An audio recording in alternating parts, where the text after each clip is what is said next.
So the Jet2 737-800 has a problem. He's been told to vacate via Charlie and then taxi back to the holding point. So I'm not sure if it's a slot problem or technical or whatever. We shall see. Whatever it is, he's not in any hurry.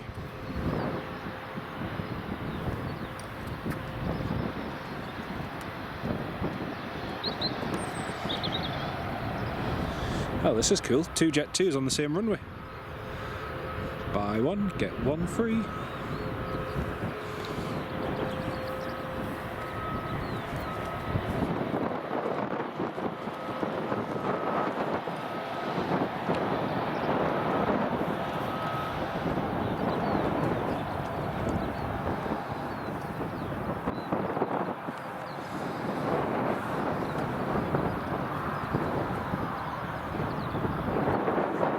Everyone else is back there in the front.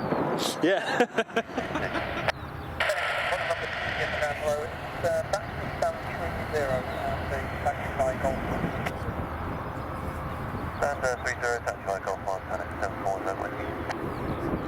He's been told by ground to taxi back to stand 30, but nothing else.